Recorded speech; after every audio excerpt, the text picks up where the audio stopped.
देखिए, आज जो क्वेश्चन हम सॉल्व करने जा रहे हैं वो कुछ इस तरह से है। Mansarovar limited company invited applications for issue of 5000 equity shares of ₹100 each at premium of 20% per share, payable as ₹40 per share on application, ₹50 per share on allotment including premium, and ₹30 per share on first and final call. Applications were issued for 7200 shares and allotment of shares was made by the company as under. Applicants of 3000 shares were allotted fully. Applicants of 4000 shares were allotted 50%. Applicants of 200 shares were allotted no shares. Surplus application money of applicants to whom allotment was made on pro rata basis was adjusted towards amount due allotment, and application money of applicants whose applications were outrightly rejected was refunded by the company. All amounts due on shares were called up by the company. Shri Amresh, who belonged to category 1 and was allotted 90 shares, failed to pay allotment and final call money. Moreover, Shri Om Prakash, who belonged to category 2 and had applied for 100 shares, also failed to pay allotment and final call money. Company forfeited shares of both these shareholders and reissued them at ₹140 per share. Past journal entries in the books of company.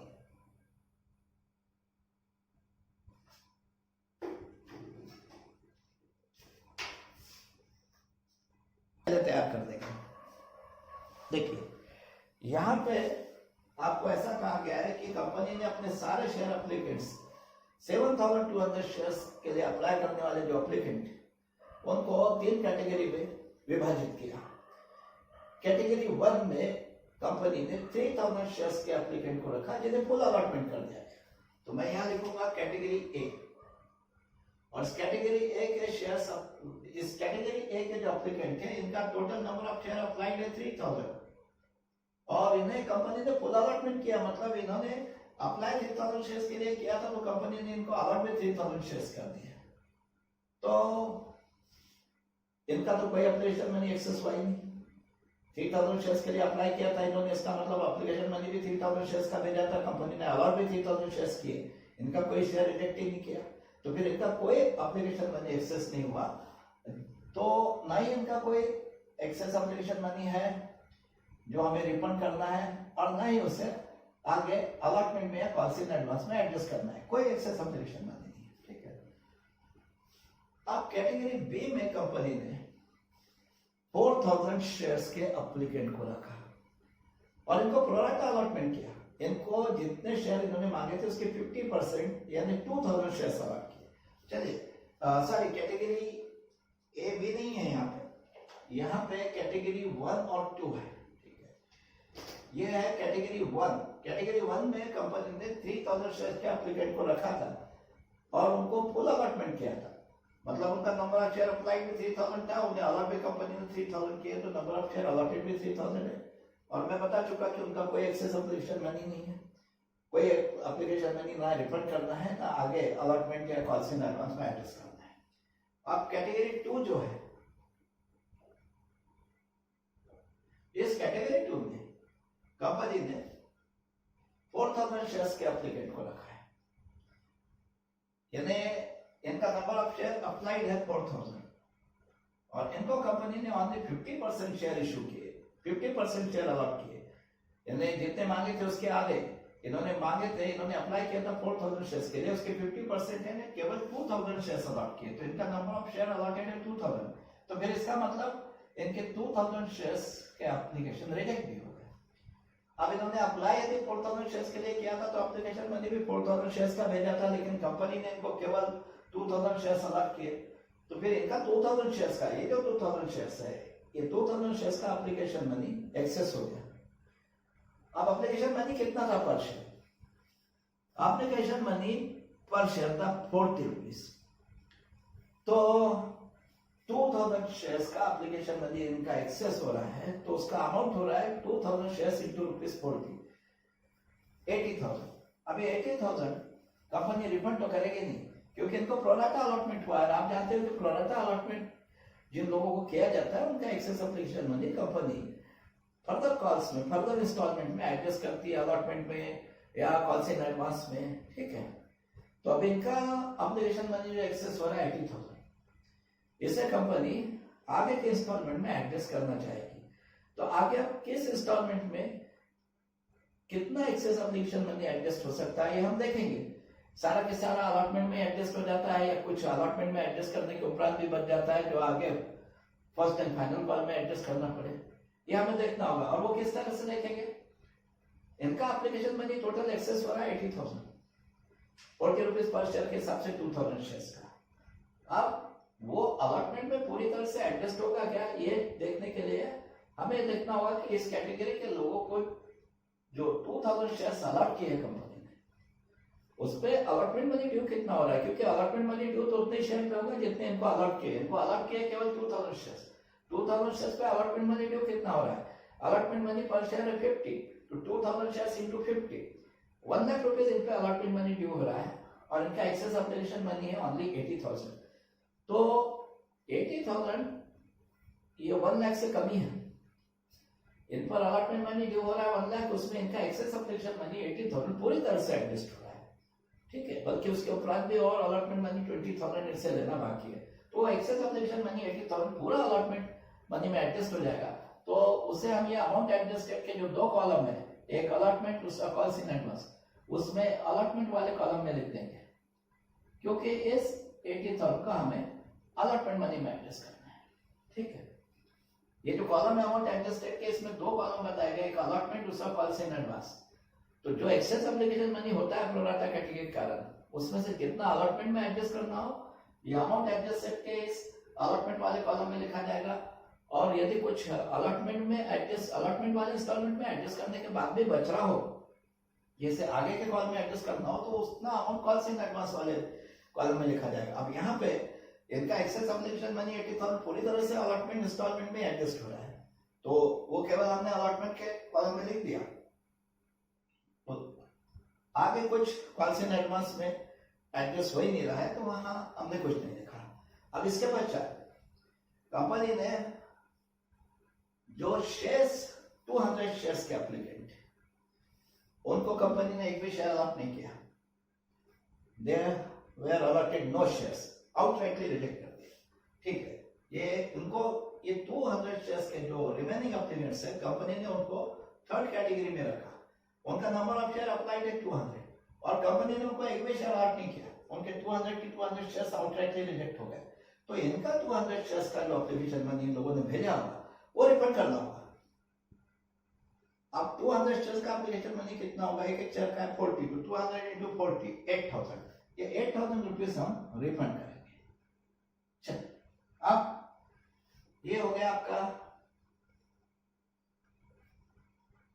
ये chart तैयार हो गया जो ये बता रहा है कि जो भी एप्लीकेशन मनी आया है उसमें प्रोराटा कैटेगरी वालों का एक्सेस एप्लीकेशन मनी कितना है जो हम अलॉटमेंट में एडजस्ट कर रहे हैं, और जिन लोगों के एप्लीकेशन पूरी तरह से रिजेक्ट कर दिए गए, जिनको एक भी शेयर अलॉट नहीं किया गया, उनका कितना एप्लीकेशन मनी हमें रिफंड करना है। देखिए, ये नंबर ऑफ शेयर अप्लाइड के कॉलम की टोटल हो रही है 7,200, तो कंपनी के पास एक 7,200 शेयर्स के लिए एप्लीकेशन आए थे कुल मिला के, ठीक है। तो जितने शेयर्स के लिए एप्लीकेशन मनी, जितने शेयर्स के लिए एप्लीकेशन आए थे, ठीक है, total number of shares application, total number of share application received, उससे इस कॉलम की टोटल टैली होना चाहिए, वो हो रही है। दूसरा, नंबर ऑफ शेयर अलॉटेड के कॉलम की टोटल 5,000, ये कंपनी जितने शेयर्स अलॉट करना चाहती थी, ठीक है, उससे ये नंबर ऑफ शेयर अलॉटेड के कॉलम की टोटल टैली होना चाहिए। कंपनी शेयर 5,000 अलॉट करना चाहती थी, 5,000 शेयर्स कंपनी ने अलॉट किए, ये नंबर ऑफ शेयर अलॉटेड के कॉलम की टोटल भी 5,000 हो रही है। नंबर ऑफ शेयर रिजेक्टेड के कॉलम की टोटल है 2,200। अब ये नंबर ऑफ शेयर अलॉटेड के कॉलम की वर्टिकल टोटल और नंबर ऑफ शेयर रिजेक्टेड के कॉलम की वर्टिकल टोटल, इन दोनों को ऐड करो तो total number of shares applied के इक्वल होना चाहिए। तो हो रही है, देखिए 5,000 प्लस 2,200 इज इक्वल टू 7,200, ठीक है। अब मैंने पहले बताया कि ये तीन कॉलम जो है पहले वाले, इनकी वर्टिकल टोटल का कोई बहुत ज्यादा मूल्य नहीं होता है, इसको आगे इसका कोई हमें आगे काम नहीं है। हाँ, ये जो आखिरी के 3 कॉलम है, जर्नल एंट्री करते समय इनकी वर्टिकल टोटल का महत्व होता है। जैसे अब ये अमाउंट रिफंडेड के कॉलम की वर्टिकल टोटल आ रही है 8000, ये उन लोगों का एप्लीकेशन मनी है जिनको कंपनी ने एक भी शेयर नहीं दिया, ये हमें रिफंड करना है। और ये 80,000 ये अमाउंट एडजस्टेड के अलॉटमेंट वाले कॉलम की वर्टिकल टोटल आ रही है 80,000। ये प्रोराटा कैटेगरी के जो शेयर एप्लीकेंट्स हैं, इनको प्रोराटा अलॉटमेंट हुआ है कैटेगरी 2, यह कैटेगरी, इनका एक्सेस एप्लीकेशन मनी है जो मैं अलॉटमेंट मनी में एडजस्ट करना है। ठीक है, इसे हमें अलॉटमेंट मनी में एडजस्ट करना है। तो चलिए यहां तक के कैलकुलेशन हमने कर दिए। अब इसके बाद आपको आगे कुछ और कैलकुलेशन करने होंगे। ये कैलकुलेशन एक बार देख लीजिए आप ध्यान से। अब इसके बाद के कैलकुलेशन कौन से हैं? अब जैसे वहां बताया गया है कि वहां पे दो शेयर होल्डर है, ठीक है, जिन्होंने अलॉटमेंट मनी और फाइनल कॉल मनी नहीं भेजा और जिनके शेयर्स बाद में फॉरफिट कर दिए गए। ठीक है, अब ये कौन से कैटेगरी के शेयर होल्डर्स हैं? एक शेयर होल्डर है मिस्टर अमरीश, ये कैटेगरी 1 से है, ठीक है, और दूसरे हैं मिस्टर ओम प्रकाश जो कैटेगरी 2 से। इन दोनों ने अपने शेयर्स का अलॉटमेंट मनी और first and final call money नहीं भेजा। फर्स्ट एंड फाइनल कॉल के बाद यहाँ सेकंड, फर्स्ट कॉल के बाद तो यहाँ पे कोई और अगला कॉल है ही नहीं, फर्स्ट कॉल ही फाइनल कॉल है। तो इन दोनों ने अपने शेयर्स का अलॉटमेंट मनी और first and final call money नहीं भेजा है और इसलिए इनके शेयर्स कंपनी फॉरफिट कर रही है। अब यहाँ पे इन दोनों का अलॉटमेंट मनी कितना है जो अनपेड है, ये हमें पहले देखना होगा। तो ये जो मिस्टर अमरीश है, ये इस कैटेगरी 1 से है, मतलब ये फुल अलॉटमेंट वाली कैटेगरी, ये ऐसे कैटेगरी से है जिस कैटेगरी को कंपनी ने फुल अलॉटमेंट किया है। मतलब इस कैटेगरी के जो एप्लीकेंट्स है उनको जितने शेयर्स मांगे थे उतने दे दिए थे। तो आप देख रहे हो इस टेबल में कि इस कैटेगरी के लोगों का कोई एक्सेस एप्लीकेशन मनी था ही नहीं जो अलॉटमेंट में एडजस्ट हुआ होगा। और क्योंकि मिस्टर अमरीश इसी कैटेगरी से, तो मिस्टर अमरीश का भी कोई एक्सेस एप्लीकेशन मनी नहीं था जो अलॉटमेंट में एडजस्ट हुआ होगा, क्योंकि इन्होंने तो जितने शेयर्स के लिए अप्लाई किया उतने इनको अलॉट कर दिए गए होंगे। तो फिर इन पर तो जितना अलॉटमेंट मनी आगे ड्यू हो रहा था वो पूरा ही अलॉटमेंट मनी आना शेष था। ठीक है, क्योंकि कोई एक्सेस एप्लीकेशन मनी इनके अलॉटमेंट मनी में एडजस्टेड नहीं था, तो जितना अलॉटमेंट मनी इन पे ड्यू था वो पूरा ही इनके तरफ आना बाकी था, वो इन्होंने भेजा नहीं। मतलब इनका इंटायर अलॉटमेंट मनी इनके शेयर का अनपेड है। अब इनके पास शेयर्स कितने हैं देखिए, इनको 90 शेयर्स अलॉट किए गए थे मिस्टर अमरीश को। अब 90 शेयर्स का अनपेड अलॉटमेंट मनी कितना होगा तो वो मैं यहाँ कैलकुलेट कर देता हूँ। ठीक है, देखिए मिस्टर अमरीश कैटेगरी 1 से है। मैंने पहले ही बताया कि इनका कोई एक्सेस एप्लीकेशन मनी नहीं है जो इनके ऊपर ड्यू हो रहा है अलॉटमेंट मनी में एडजस्ट होगा। इन पर तो जितना भी अलॉटमेंट मनी ड्यू था वो पूरा ही समझ लो अनपेड है। तो मिस्टर अमरीश का अनपेड अलॉटमेंट मनी कितना है? अनपेड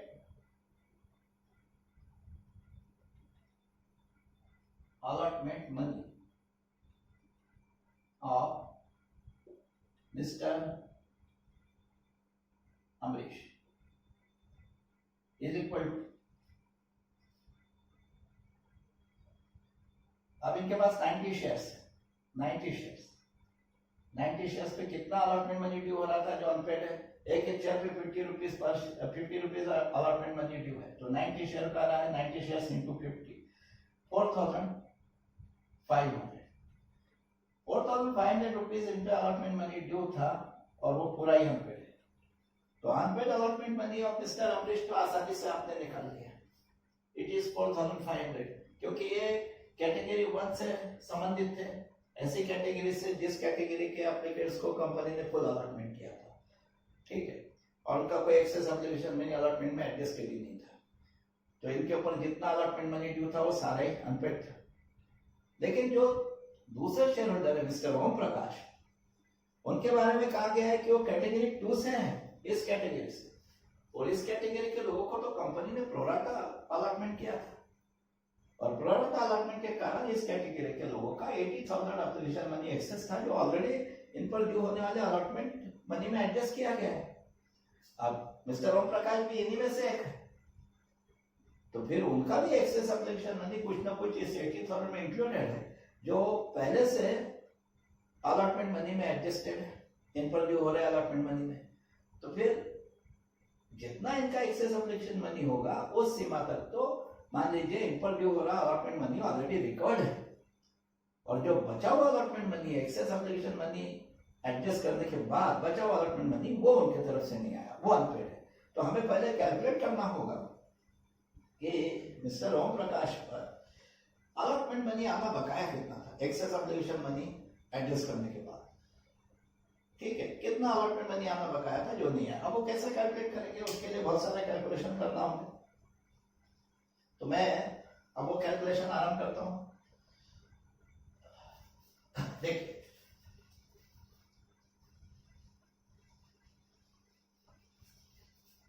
पहले हम ये देखेंगे कि मिस्टर ओम प्रकाश ने, अब यहां पे दिया गया है कि मिस्टर ओम प्रकाश ने अप्लाई कितने शेयर के लिए किया है। पहली बात तो यह है कि उन्होंने अप्लाई कितने शेयर के लिए किया है, यह दिया है। उनको अलॉट कितने शेयर किए ये तो दिया ही नहीं है, तो जितने शेयर अलॉट किए उस पर अलॉटमेंट मनी ड्यू होगा, एक बात तो यह है। और दूसरी बात, जितने शेयर उनको अलॉट किए, ठीक है, और जितने शेयर उनको अलॉट किए निश्चित रूप से उनको प्रोराटा अलॉटमेंट हुआ है, तो जितने अलॉट किए उससे ज्यादा के लिए उन्होंने अप्लाई किया होगा। तो पहले हमें ये देखना होगा कि उनको अलॉट कितने शेयर किए गए, क्योंकि यहाँ पे उनका नंबर ऑफ शेयर अप्लाइड दिया है। जब तक उनका नंबर ऑफ शेयर अलॉटेड हमें पता नहीं चलेगा, तब तक हम ये नहीं जान सकते कि उनका एक्सेस एप्लीकेशन मनी कितने शेयर का है, जो उन पर ड्यू हो रहे अलॉटमेंट मनी में ऑलरेडी एडजस्टेड है। या नंबर ऑफ शेयर अप्लाइड दिया है, उनका नंबर ऑफ शेयर अलॉटेड हमें ज्ञात करना होगा। वो कैसे ज्ञात करते हैं, देखो, कैलकुलेशन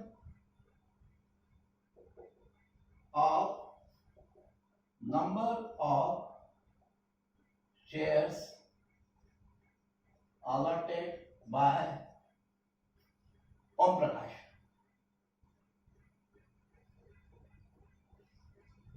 अब देखिए, मैं यहां लिखूंगा अप्लाइड और यहां अलॉटेड।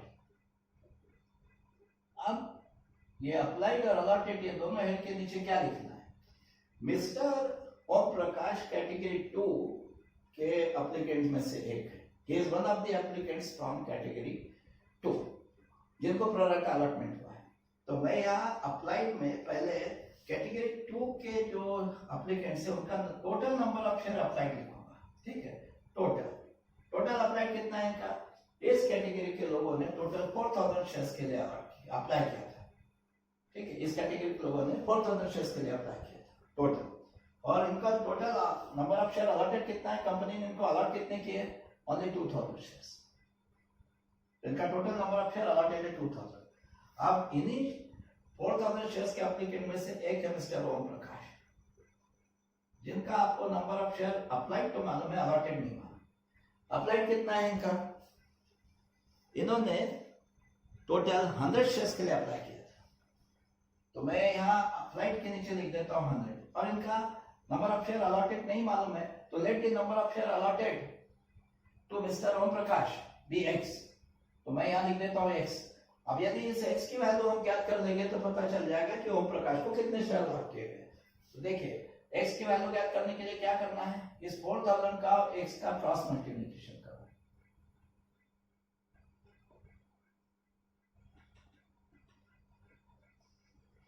का x का क्रॉस मल्टीप्लिकेशन, ठीक है, वो हो जाएगा 4000 इंटू x, 4000x, और ये 100 का 2000 का cross multiplication 2000 into 100. 4000x is equal to 2000 into 100. Therefore, x is equal to 2000 into 100 upon 4,000।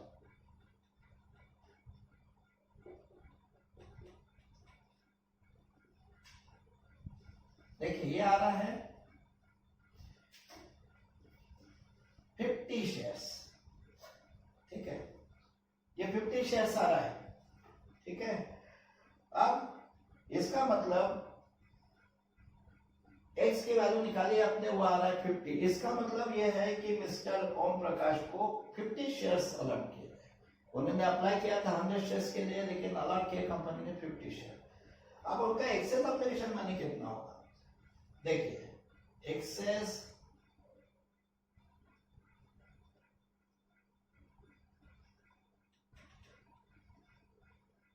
Application money और ओम प्रकाश वो किस तरह निकालेंगे?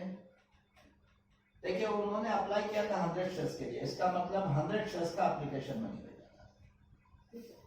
100 शेयर्स माइनस उनको अलग किए कंपनी ने 50 शेयर्स, 100 शेयर्स माइनस 50 शेयर्स। 100 का एप्लीकेशन मनी उन्होंने भेजा था, लेकिन कंपनी ने दिए 50 शेयर्स, तो उनका 50 शेयर्स का एप्लीकेशन मनी एक्सेस हो रहा था। 100 शेयर्स माइनस 50 शेयर्स इनटू, अब एप्लीकेशन मनी पर शेयर था 40 इंटू ₹40। 100 माइनस 50 इंटू 40 मतलब 100 माइनस 50 इंटू 40 मतलब 50 इंटू 40, वो हो रहा है 2000। तो इनका 2000 excess application money mister Om प्रकाश का 2000 है, और ये एक्सेस एप्लीकेशन मनी 2000 उन पर ड्यू होने वाले अलॉटमेंट मनी में ऑलरेडी एडजस्टेड है।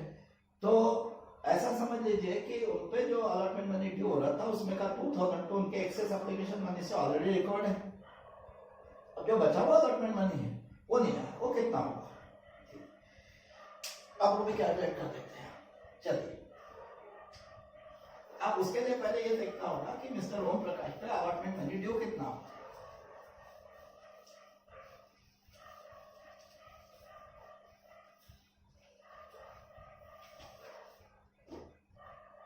Total allotment money due on Om Prakash, total allotment money due on Om Prakash. Total allotment money Om Prakash कितना ड्यू होगा? देखिए जितने शेयर्स उनको अलॉट किए उसका अलॉटमेंट मनी ड्यू होगा। अभी हमने देखा उनको 50 शेयर्स अलॉट किए, तो 50 शेयर्स का ₹50 पर शेयर के अनुसार, क्योंकि अलॉटमेंट मनी पर शेयर है 50, उनके पास शेयर्स भी है 50 शेयर्स इंटू ₹50। अलॉटमेंट मनी उनके ऊपर ड्यू हो रहा है ₹2500। और अभी आपने देखा उनका एक्सेस एप्लीकेशन मनी है 2000, ठीक है, 2000 रुपीज उनका एक्सेस एप्लीकेशन मनी ऑलरेडी इस अलॉटमेंट मनी में एडजस्टेड है। तो फिर अलॉटमेंट मनी उनके तरफ आना कितना बचा था जाने के लिए, इसमें से उनका एक्सेस एप्लीकेशन मनी पहले माइनस कर दो जो ऑलरेडी एडजस्टेड है 2500 से, minus excess minus his excess application money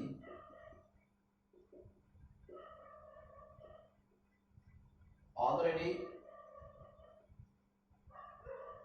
adjusted, और वो है ₹2000। 2500 का जो अलॉटमेंट मनी उस पर ड्यू था उसमें से 2000 excess application money already adjusted था, तो केवल ₹500 अलॉटमेंट मनी उन पे आना बाकी था और वो नहीं आया, ठीक है। तो यहां हम लिख देंगे अनपेड अलॉटमेंट मनी, ये 500 उनका unpaid allotment money, unpaid allotment money of Om Prakash. चलिए मिस्टर ओम प्रकाश का अनपेड अलॉटमेंट मनी 500। अब दो लोगों का अलॉटमेंट मनी अनपेड है, अमरीश का भी और ओम प्रकाश का भी। आप देख चुके अमरीश का अलॉटमेंट मनी कितना, अमरीश पे कितना अलॉटमेंट मनी अनपेड था।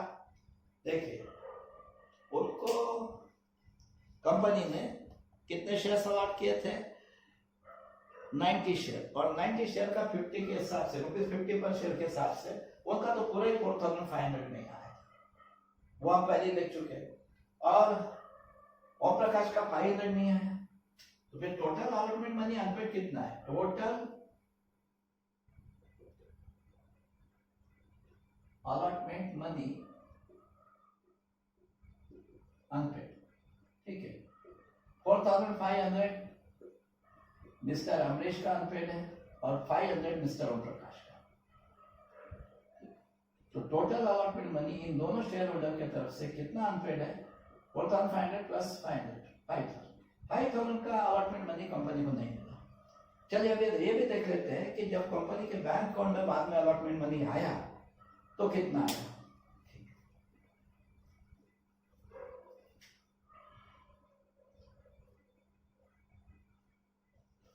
देखिए उसके लिए हमें पहले देखना होगा कि सारे शेयर होल्डर पे अलॉटमेंट मनी ड्यू कितना है। अब सारे शेयर होल्डर पे अलॉटमेंट मनी टोटल ड्यू है। देखिए कंपनी ने कितने शेयर अलॉट किए? टोटल 5,000। तो 5,000 शेयर्स का अलॉटमेंट मनी सारे शेयर होल्डर पे ड्यू है। Total allotment money due on all share holders या all shares. Total allotment money due on all shares 5,000 shares और allotment money per share due है ₹50। 5,000 shares into ₹50, 2,50,000। Total allotment money सभी share holder पे due है 2,50,000। 5,000 into 50। इसमें से जो pro rata category के शेयर होल्डर थे उनका सबका 80,000 एप्लीकेशन मनी एक्सेस था, ये आप पहले देख चुके हैं। जो उन पर ड्यू है अलॉटमेंट मनी में हम एडजस्ट कर चुके हैं, तो उसको हम माइनस कर देंगे। Minus excess application money of pro rata category already adjusted.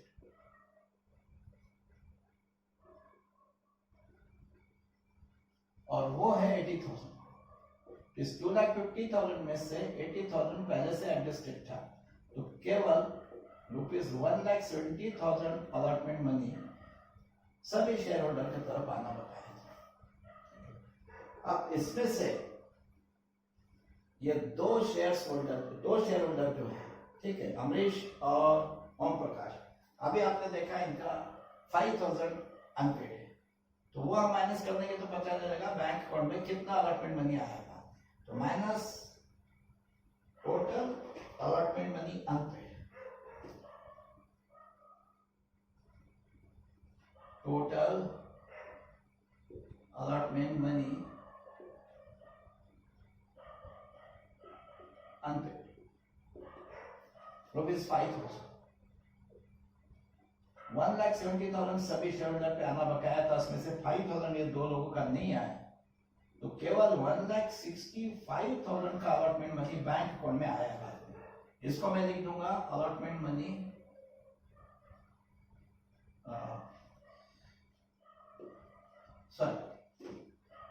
amount received on allotment, amount received on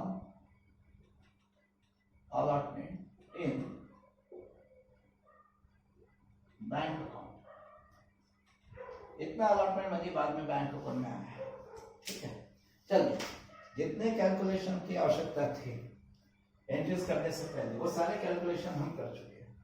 अब हम एंट्रीज आराम कर देंगे। आप एक बार कैलकुलेशन देख लीजिए।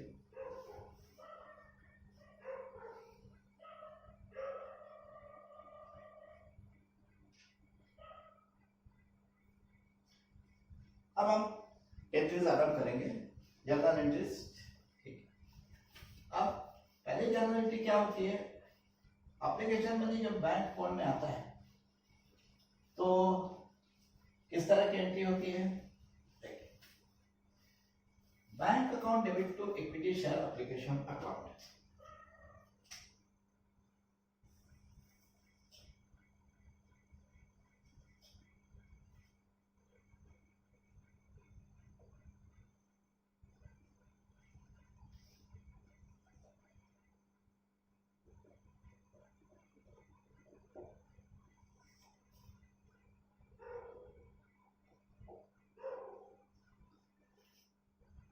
Bank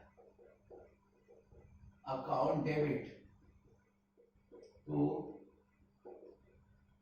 equity share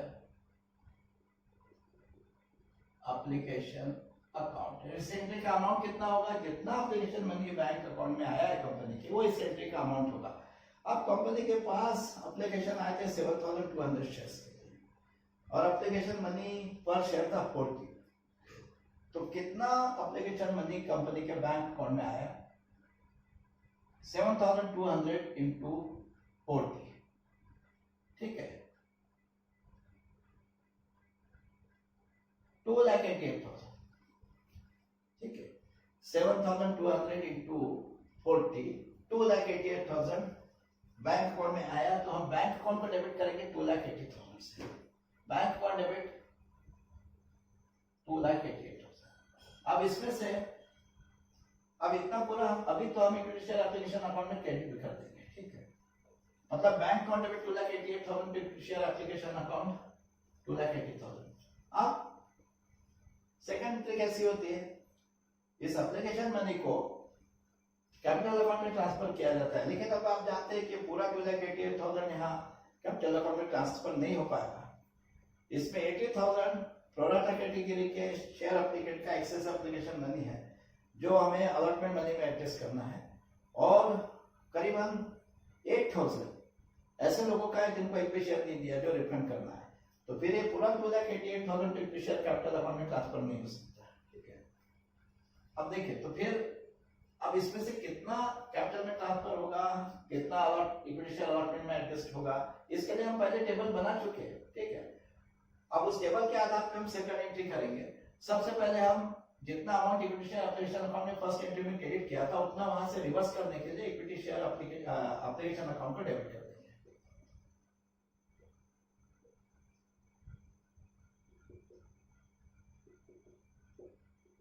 debit 2,88,000।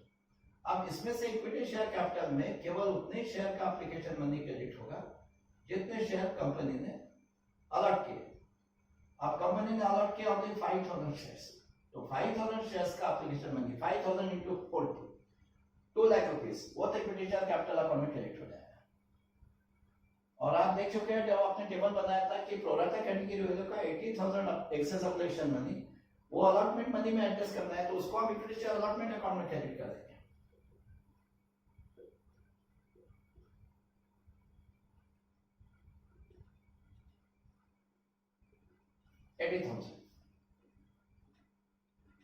और जो 200 शेयर्स के एप्लीकेंट थे जिनको एक भी शेयर नहीं दिया कंपनी ने, उनका एप्लीकेशन मनी 8,000 वो हमें रिफंड करना है। तो बैंक अकाउंट से जाएगा वापस, तो बैंक अकाउंट क्रेडिट हो जाएगा, उसको बैंक अकाउंट में क्रेडिट कर देंगे। वो कंपनी के बैंक अकाउंट से वापस किया जाएगा, तो टू बैंक अकाउंट 8,000। देखिए, तो एंट्री कैसी हो गई, इक्विटी शेयर एप्लीकेशन अकाउंट में 2,88,000 to equity share capital account 2 lakh, to equity share allotment account 80,000, to bank account 8,000। ये आपके सेकंड एंट्री हो गई एप्लीकेशन मनी की। अब इसके बाद की एंट्री अलॉटमेंट मनी ड्यू की, वो कैसी होती है, यहाँ अलॉटमेंट मनी में प्रीमियम इंक्लूड है, तो आप जानते हो फिर एंट्री कैसी होती है, equity share allotment account debit to equity share capital account to secretary premium account.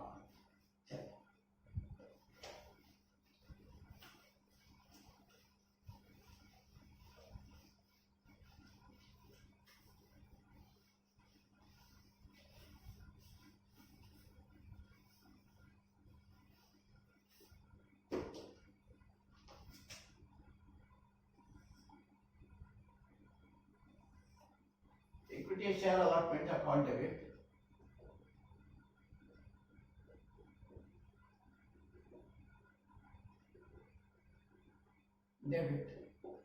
To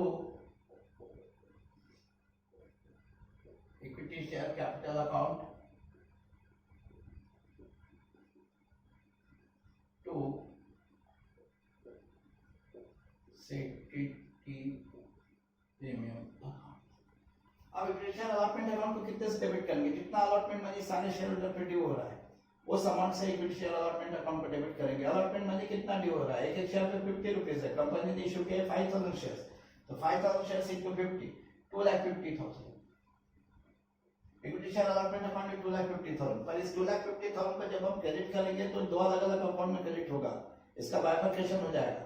इस अलॉटमेंट मनी में 20 रुपीज प्रीमियम इंक्लूड है, तो 30 रुपीज पर शेयर के अनुसार 5,000 शेयर्स का 1,50,000 इक्विटी शेयर कैपिटल अकाउंट में क्रेडिट होगा, और 20 रुपीज पर शेयर के अनुसार 5,000 शेयर्स का 1,00,000 रुपीज सेफ्टी प्रीमियम अकाउंट में क्रेडिट होगा।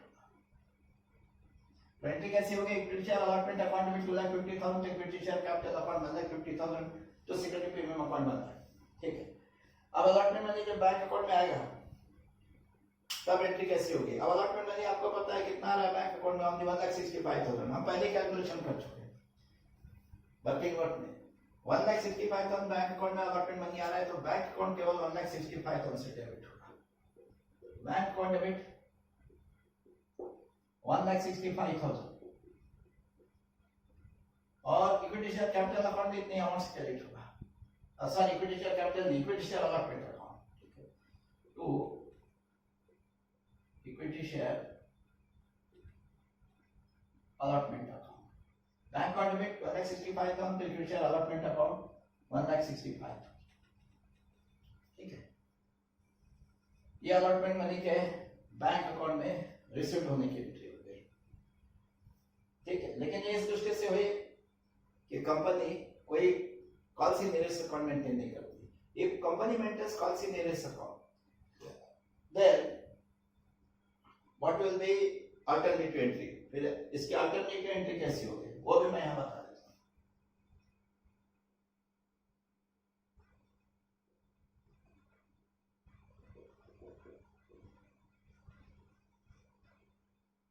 अल्टरनेटिव एंट्री में भी बैंक अकाउंट इतनी अमाउंट से डेबिट होगा। बैंक अकाउंट डेबिट 1,65,000, पर यहां पे वो जो 5,000 का अनपेड अलॉटमेंट मनी है उसे कॉल्स इन एरियस अकाउंट में डेबिट करना होगा। तो फिर calls in arrears account debit 5,000, और इस तरह इक्विटी शेयर अलॉटमेंट अकाउंट को हम इन दोनों कैटेगरीज में 1,70,000 से क्रेडिट करेंगे to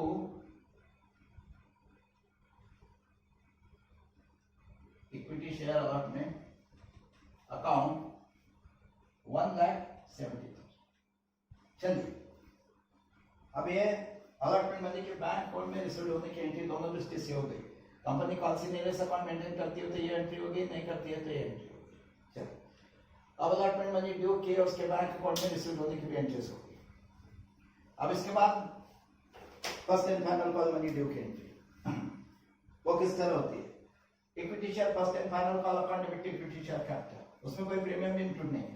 equity share first and final call account debit equity share capital account, ठीक है। और उसके अमाउंट क्या है? उसका अमाउंट कितना होगा? फर्स्ट एंड फाइनल कॉल का मनी जितना शेयर होल्डर पे ड्यू है सभी शेयर होल्डर पे, वो उस एंट्री का अमाउंट होगा।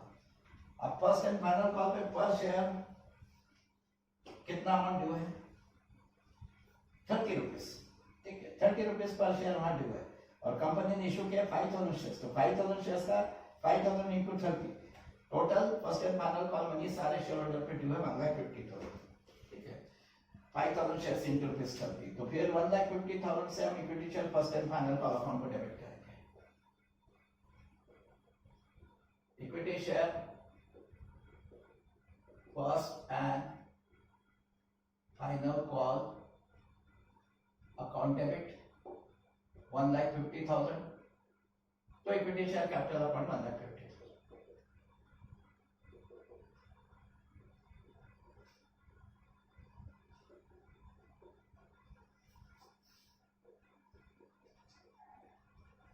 ये हो गई फर्स्ट एंड फाइनल कॉल की due, first and final call money due की एंट्री। अब बैंक अकाउंट में जब first and final call money आएगा तब कैसे एंट्री होगी?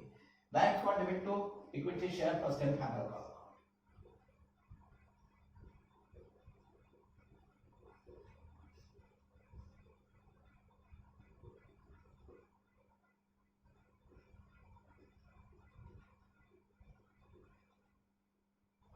और इसका अमाउंट एक्चुअली जितना मनी फर्स्ट कॉल का बैंक अकाउंट में आने वाला है वो इस एंट्री का अमाउंट होगा। अब यहाँ दिया गया है कि मिस्टर अमरीश और मिस्टर ओम प्रकाश ने अपने शेयर्स का first and final call money भी पे नहीं किया। मिस्टर अमरीश के पास तो 90 शेयर्स है और आप देख चुके कि मिस्टर ओम प्रकाश को कंपनी ने 50 शेयर्स अलॉट किए, हम पहले कैलकुलेशन कर चुके। तो 90 + 50 140 शेयर्स का फर्स्ट कॉल मनी नहीं आया। 140 शेयर्स का फर्स्ट कॉल मनी होगा कितना? First call money per share ₹30, तो 140 into 30 4,200 rupees first call money नहीं आया। तो बैंक अकाउंट में कितना आया? आप फर्स्ट कॉल पे ड्यू था 1,50,000, उसमें से 4,200 नहीं आया, तो 1,45,800 रुपीज बैंक अकाउंट में आया। ठीक है, 1,50,000 ड्यू था, उसमें से 4,200 नहीं आया। ठीक है, तो इसका मतलब 1,45,800 आया। ठीक है, 1,45,800 bank account debit 1,45,800, share first and final call account 1,45,800।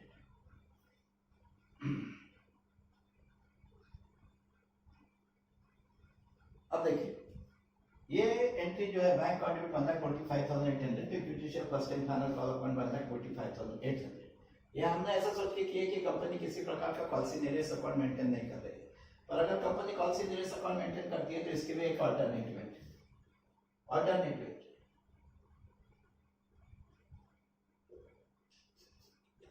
वो किस तरह होगी? बैंक अकाउंट इतनी अमाउंट से डेबिट होगा जैसा पहले वाली एंट्री में हुआ था, 1,45,800। लेकिन यहाँ वो जो 4,200 का फर्स्ट कॉल मनी अनपेड है, उसको कॉल सीनियरियस अकाउंट में डेबिट किए, उसको कॉल सीनियरियस अकाउंट में डेबिट करेंगे।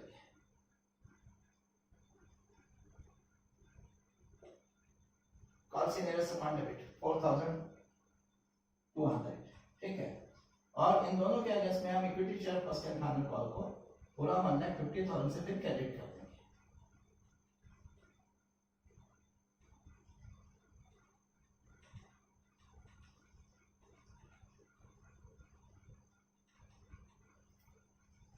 $1,50,000 ये फर्स्ट कॉल मनी के बैंक अकाउंट में रिसीव होने की एंट्री दोनों दृष्टि से होगी। ठीक है, company call in arrears account maintain करती है तो ये एंट्री होगी, नहीं करती है तो ये एंट्री होगी। देखिए फर्स्ट एंड फाइनल कॉल करके सारे एंट्रीज हो गए। अब यहाँ कहा गया है कि after first and final call ये अमरीश और ओम प्रकाश के टोटल 140 शेयर्स फॉरवर्ड कर दिए गए। आपको पता है फॉरवर्ड की एंट्री कैसी होती है। फॉरवर्ड किस स्टेज पे हो रहा है? After final call. तो फाइनल कॉल तक हर शेयर पे कंपनी ने जितना भी अमाउंट मंगाया है, कॉलअप किया है, उसमें से प्रीमियम को एक्सक्लूड करके जो बचा हुआ कॉल्ड अप मनी है, ठीक है, called up money per share up to the stage of forward excluding premium, उससे नंबर ऑफ शेयर फॉरवर्ड को मल्टीपल करने पे जो अमाउंट आएगा वो amount equity share capital account में डेबिट करना होता है।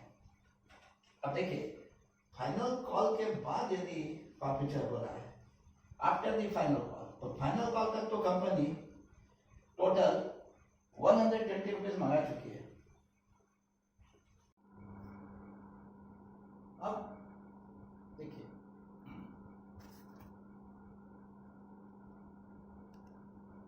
अब फॉरफीचर की एंट्री करते समय आपको पता है कि सबसे पहले क्या किया जाता है? Equity share capital account debit किया जाता है। और किस अमाउंट से डेबिट किया जाता है?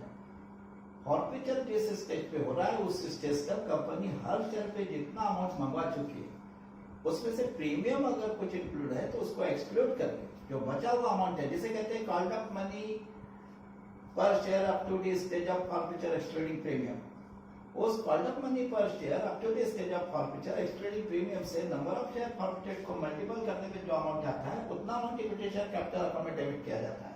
अब यहाँ पे फॉरफीचर हो रहा है फाइनल कॉल के बाद, तो वैसे तो फाइनल कॉल तक कंपनी हर शेयर पे 120 रुपीज कॉलअप कर चुकी है, लेकिन उस 120 में 20 रुपीज प्रीमियम का इंक्लूड है। तो उस 20 रुपीज प्रीमियम को एक्सक्लूड कर दिया जाए तो called up money per share up to the stage of forfeiture excluding premium है सिर्फ 100।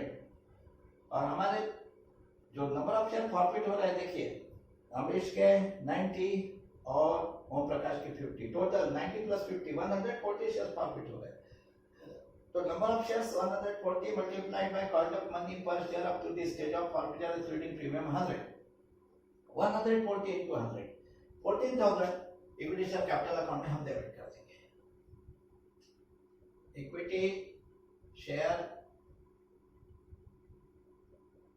Capital account debit 1,40,000। अब फॉर्मेचर की एंट्री करते समय जो फर्स्ट स्टेप है इक्विटी शेयर कैपिटल अकाउंट को डेबिट करना होता है, वो हम कर चुके हैं। अब सेकंड स्टेप क्या है कि ऐसे फॉर्मेटेड शेयर्स में यदि कोई प्रीमियम का अमाउंट एंटर्ड है तो उसे सेकेंडरी प्रीमियम अकाउंट में डेबिट करना होता है। अब यहाँ दो शेयर होल्डर्स है जिनके शेयर हम फॉरफिट कर रहे हैं। अब इन दोनों के शेयर पे प्रीमियम का अमाउंट कितना अनपेड है। अब देखिए प्रीमियम था अलॉटमेंट मनी में इंक्लूड, और इन दोनों ने वैसे अलॉटमेंट मनी पे नहीं किया। तो अगर आप अपरेंटली सोचेंगे, अपरेंटली देखेंगे तो फिर तो ऐसा लगता है कि दोनों के ही शेयर्स का पूरा ही प्रीमियम अनपेड है, क्योंकि प्रीमियम अलॉटमेंट मनी में इंक्लूड था और दोनों ने अलॉटमेंट मनी पे नहीं किया। ठीक है, पर वो जो ओम प्रकाश है जो कैटेगरी 2 को बिलोंग करते हैं, जिनको प्रोराटा अलॉटमेंट हुआ है, उनका कुछ excess application money already allotment में एडजस्टेड है। तो हमें ये देखना होगा कि उनका जो excess application money allotment money में एडजस्टेड था, तो कहीं उस एक्सेस एप्लीकेशन मनी का कुछ पार्ट अलॉटमेंट मनी में जो प्रीमियम का अमाउंट था उसको रिकवर करने में तो काम नहीं आया। मतलब उनका एक्सेस एप्लीकेशन मनी अगर इतना ज्यादा था कि अलॉटमेंट मनी का जितना पार्ट शेयर कैपिटल में जाने वाला था वो तो पूरा उसमें से रिकवर हो गया, और जो प्रीमियम में जाने वाला था उसका भी अगर कुछ भाग एक्सेस एप्लीकेशन मनी से रिकवर हो चुका हो, ठीक है, तो फिर इसका मतलब प्रीमियम भी उनका पूरा अनपेड नहीं है। कुछ तो एक्सेस एप्लीकेशन मनी से रिकवर हो चुका है, बचा हुआ अनपेड है, तो उतना ही अमाउंट हमें उनका सेकेंडरी प्रीमियम अकाउंट में डेबिट करना चाहिए। अब यहाँ पे वो जो दो शेयर होल्डर जिनके शेयर हम फॉरफिट कर रहे हैं, ठीक है, वो दोनों शेयर होल्डर से एक तो कैटेगरी, एक जो है वो तो कैटेगरी 1 को बिलोंग करते हैं, अमरीश, और आप देख चुके हैं कि वो तो उस कैटेगरी के एप्लीकेंट्स को तो कंपनी ने फुल अलॉटमेंट किया था, इसलिए उनका कोई excess application money allotment money में एडजस्टेड ही नहीं था। उन पे तो पूरा ही अलॉटमेंट मनी आना बकाया था। यदि पूरा अलॉटमेंट मनी आना बकाया था और वो अगर अमरीश ने नहीं पे किया तो समझ लो उनका पूरा, उनके शेयर का पूरा प्रीमियम भी अनपेड है, क्योंकि प्रीमियम अलॉटमेंट मनी में इंक्लूड था और उनके शेयर्स का तो पूरा ही अलॉटमेंट मनी आना बाकी था, उसमें कोई एक्सेस एप्लीकेशन मनी एडजस्टेड नहीं था। अलॉटमेंट मनी यदि पूरा आना बाकी था उनके शेयर्स का, तो फिर उसमें इंक्लूडेड प्रीमियम भी पूरा ही अनपेड है। ठीक है, अब वो कितना हो रहा है, उनके पास 90 शेयर्स है और प्रीमियम पर शेयर ₹20, तो प्रीमियम का अमाउंट उनका अनपेड जो है वो है 19 to 20 1800, तो 1800 उनका तो प्रीमियम का पूरा अमाउंट अनपेड है, वो तो हम सेकेंडरी प्रीमियम में डेबिट करेंगे। लेकिन ये जो ओम प्रकाश है, ओम प्रकाश का एक्सेस एप्लीकेशन मनी जब उन पर ड्यू हो रहा है अलॉटमेंट मनी में एडजस्ट किया गया है, तो हमें देखना होगा कि अलॉटमेंट मनी का जितना पार्ट सेकेंडरी प्रीमियम में जाने वाला था, कहीं उसमें का भी कुछ अंश एक्सेस एप्लीकेशन मनी से रिकवर हुआ है क्या? वो कैसे देखेंगे? देखिए, आपने जब टेबल बनाया उस टेबल पे गौर करो, उसमें कैटेगरी 2 का नंबर ऑफ शेयर अप्लाइड बताया 4000 और नंबर ऑफ शेयर अलॉटेड 2000, और इस वजह से उनका 2000 शेयर्स का एक्सेस एप्लीकेशन मनी 80,000 अलॉटमेंट में एडजस्ट किया, ऐसा हमने बताया। अब आप देखिए कि उन पे अलॉटमेंट मनी ड्यू कितना हो रहा था, उनको 2000 शेयर्स अलॉट किए थे और अलॉटमेंट मनी पर शेयर था ₹50। अब इस 50 रुपीज पर शेयर के हिसाब से 2000 शेयर्स का 1 लाख रुपीज उन पे अलॉटमेंट मनी ड्यू हो रहा था। अब इस 1 लाख में से उन सभी शेयर होल्डर का इक्विटी शेयर में कितना जाने वाला था और सेकेंडरी प्रीमियम में कितना, वो कैसा देखेंगे? इस 50 रुपीज पर शेयर के अलॉटमेंट मनी में 30 rupees per share equity share capital में जाने वाला था। अब 30 रुपीज पर शेयर के हिसाब से उस कैटेगरी के शेयर होल्डर को जो 2000 शेयर्स अलॉट किए गए हैं, वो 2000 शेयर्स का 2000 shares into 30 60,000 equity share capital में जाने वाला था।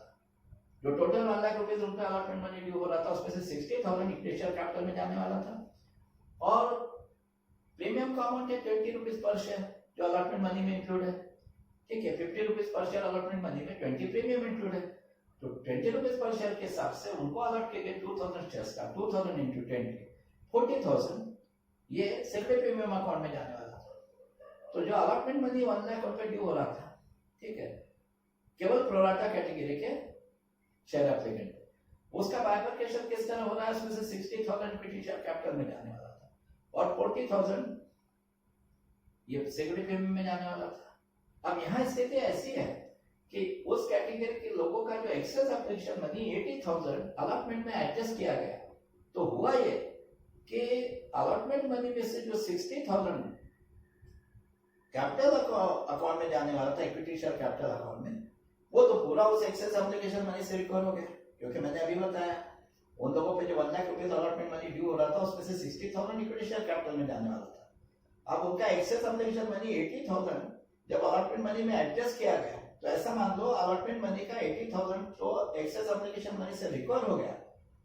अब 80,000 allotment money excess application money से रिकवर हो गया और अलॉटमेंट मनी में से 60,000 तो जाने वाला था कैपिटल अकाउंट में। तो ये समझ लो कि उस 80,000 के एक्सेस एप्लीकेशन मनी से 60,000 जो कैपिटल अकाउंट में जाने वाला था, वो तो पूरा रिकवर हो गया। और उसके बावजूद में जो बचा हुआ 20,000 का एक्सेस एप्लीकेशन मनी है, उससे सेक्रेटरी प्रीमियम का भी कुछ पार्ट रिकवर हो गया। सेक्रेटरी प्रीमियम अकाउंट में अलॉटमेंट मनी में से 40,000 जाने वाला था, हम पहले देख चुके।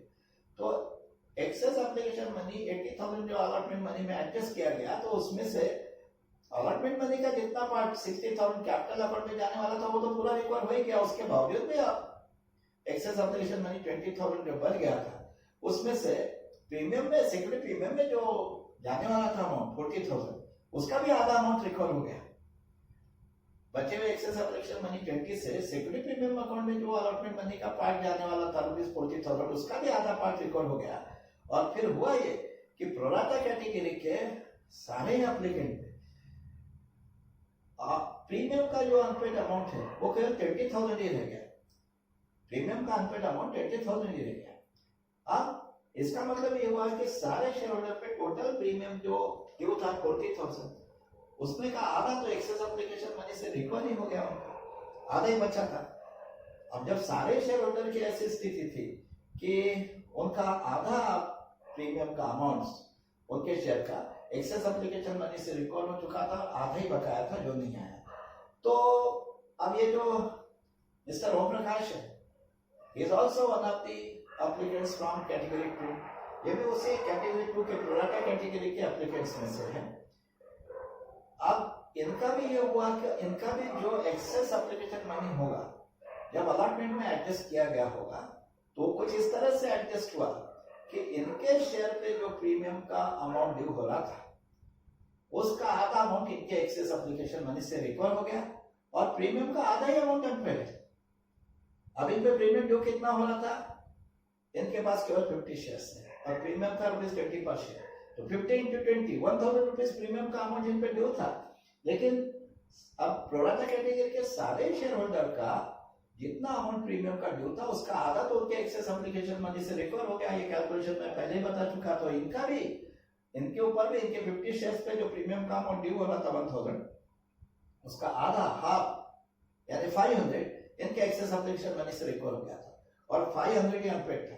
तो फिर वो इनका केवल 500 प्रीमियम का अमाउंट सेक्रेटरी प्रीमियम अकाउंट में डेबिट होगा। तो फिर अब अमरीश का तो पूरा 1,800 प्रीमियम अनपेड था, वो पूरा डेबिट होगा और ओम प्रकाश का केवल 500 अनपेड था प्रीमियम अमाउंट, तो केवल 500 डेबिट होगा। तो फिर टोटल सेक्रेटरी प्रीमियम अकाउंट में डेबिट कितना होगा, 1,800, ठीक है, प्लस 500 मिस्टर ओम प्रकाश का, टोटल 2,300 सेक्रेटरी प्रीमियम अकाउंट में डेबिट होगा, क्योंकि सेक्रेटरी प्रीमियम का केवल 2,300 ही अनपेड है। तो हम सेक्रेटरी प्रीमियम अकाउंट को डेबिट करेंगे 2,300 से। सेक्रेटरी प्रीमियम अकाउंट डेबिट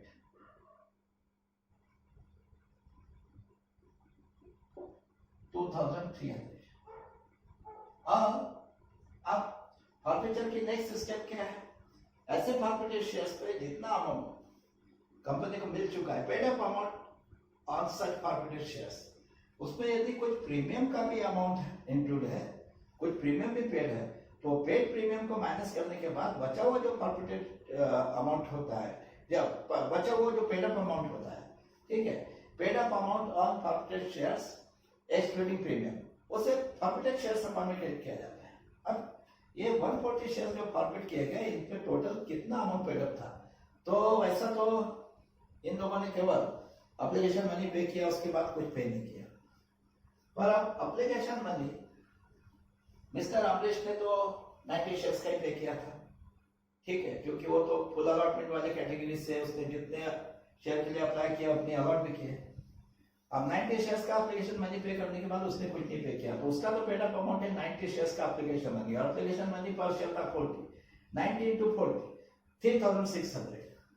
तो मिस्टर अमरीश का तो टोटल पेड अप मनी है 3600, और क्योंकि उन्होंने अलॉटमेंट मनी पे नहीं किया, उनको तो पूरा अलॉटमेंट मनी आना बाकी था, उनका कोई एक्सेस एप्लीकेशन मनी अलॉटमेंट में एडजस्ट नहीं था, और पूरा अलॉटमेंट मनी नहीं आया तो उनका तो पूरा ही प्रीमियम का अमाउंट अनपेड है, हम पहले देख चुके हैं 1800। तो इस उनके पेड अप अमाउंट 3600 में कोई प्रीमियम इंक्लूड है ही नहीं, इसलिए ये पूरा 3600 उनका फॉरफिटेड शेयर्स अकाउंट में जाएगा।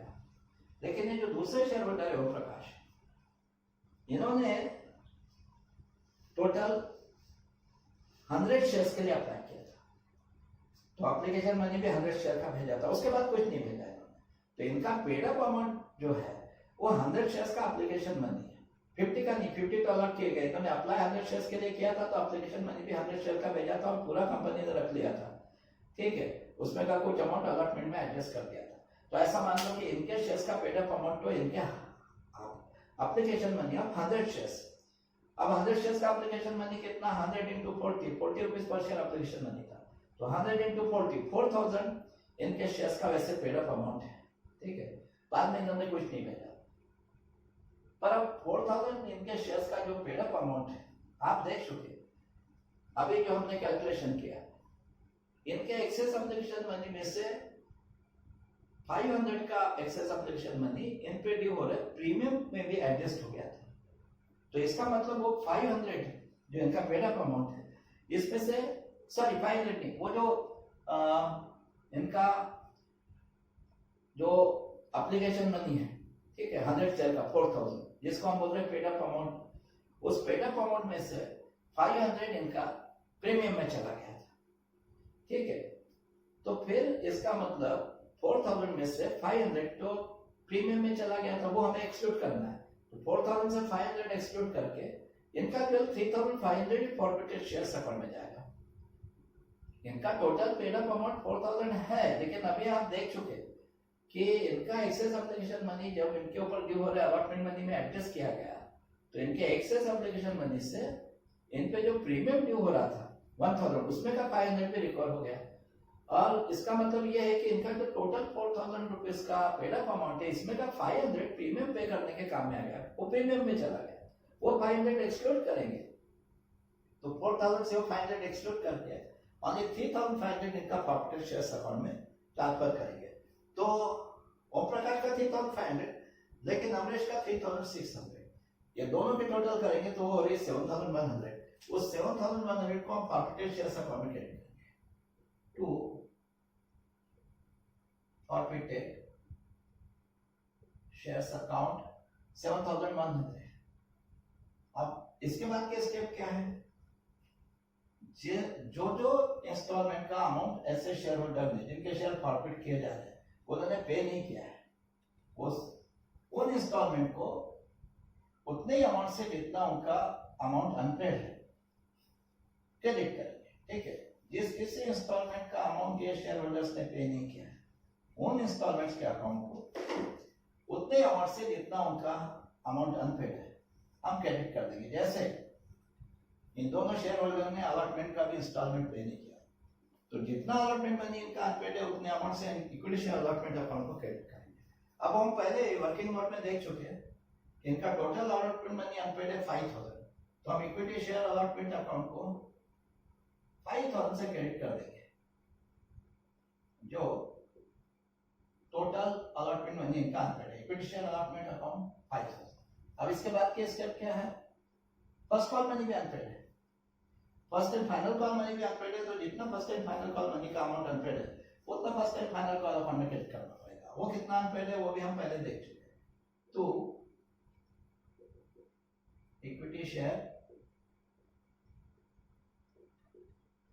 First and final call account वो 4200 अनपेड है, तो उसको equity share first and final call account में क्रेडिट कर देंगे। तो एंट्री कैसी होगी? Equity share capital account debit 14,000, sorry equity share capital account debit 1,40,000 not 14,000। Equity share capital account debit 1,40,000, security premium account debit 2,300, sorry equity share capital account 14,000 से debit होना चाहिए। ये एक जीरो यहाँ गलती से ज्यादा लगा दिया गया, मैंने जो पहले कहा था वही सही है।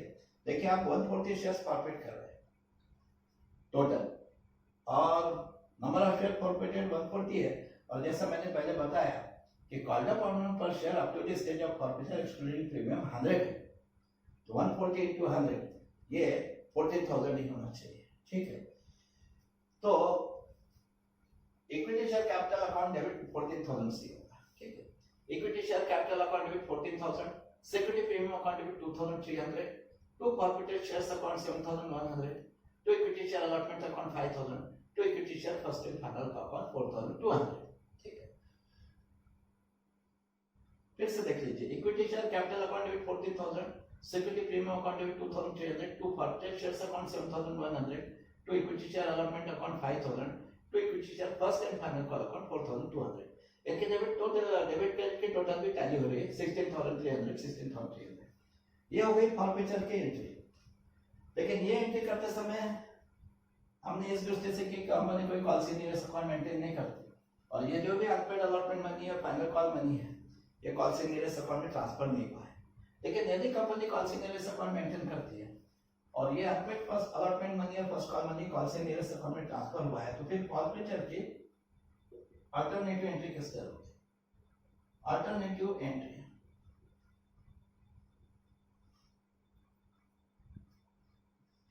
इसमें भी इक्विटी शेयर कैपिटल अकाउंट को इतनी अमाउंट से डेबिट होगा जैसे पहले हुआ। Equity share capital account debit 14,000, security premium account debit उतने अमाउंट से होगा जैसा पहले हुआ।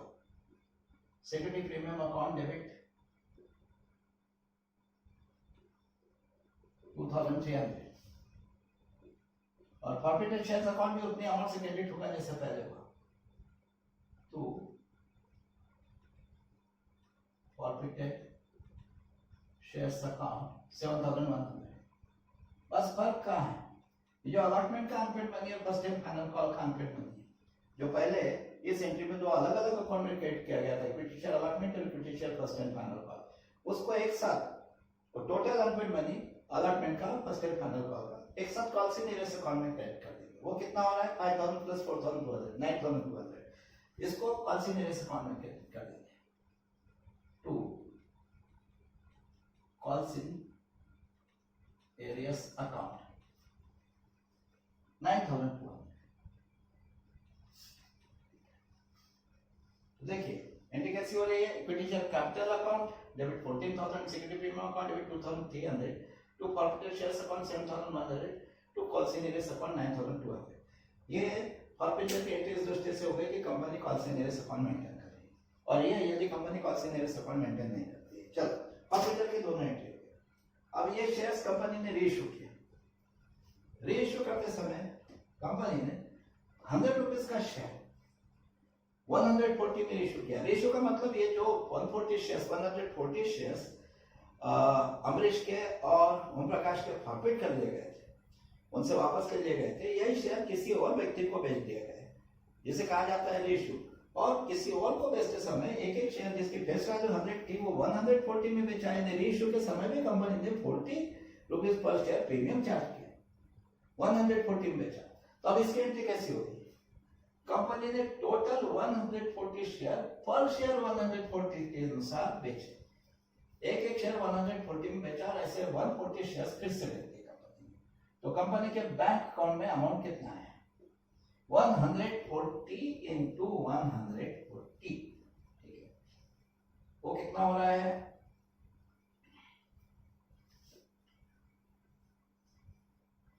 देखिए 140 इंटू 140 ये हो रहा है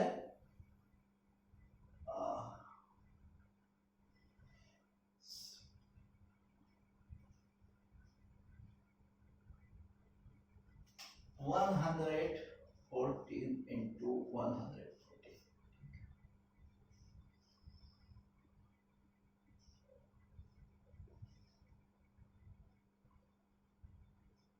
19,600। एक एक शेयर कंपनी ने 114 बेचा और इसे 140 शेयर फिर से बेचती है, तो 114 इंटू 140 19,600 का अमाउंट कंपनी के बैंक अकाउंट में आया। ठीक है, तो कंपनी के बैंक अकाउंट को डेबिट कर देंगे 19,600 से। Bank account debit 19,600।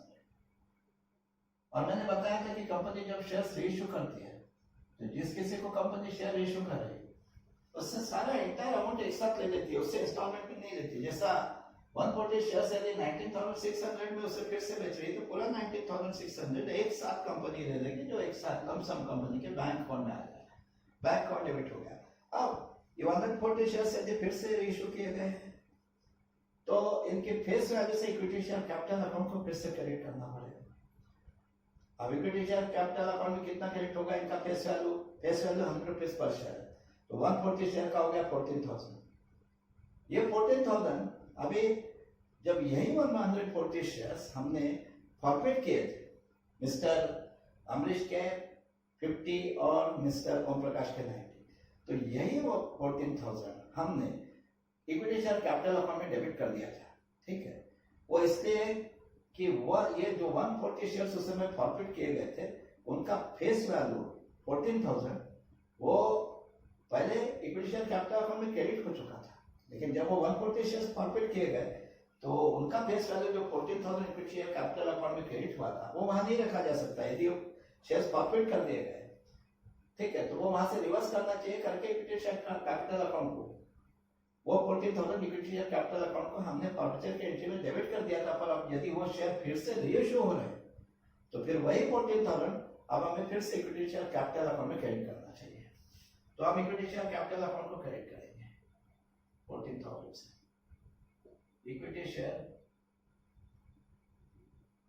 Capital account 14,000। अब आपको पता है कि जब भी शेयर्स प्रीमियम पे इश्यू या रीइश्यू होते हैं उनका केवल face value equity share capital account में क्रेडिट होता है, प्रीमियम का अमाउंट सेकेंडरी प्रीमियम में क्रेडिट होता है। यहाँ एक एक शेयर 40 रुपीज प्रीमियम पे इश्यू किया गया, तो 140 शेयर्स का 140 इंटू 40 5,600 वो सेकेंडरी प्रीमियम अकाउंट में क्रेडिट करेंगे। 2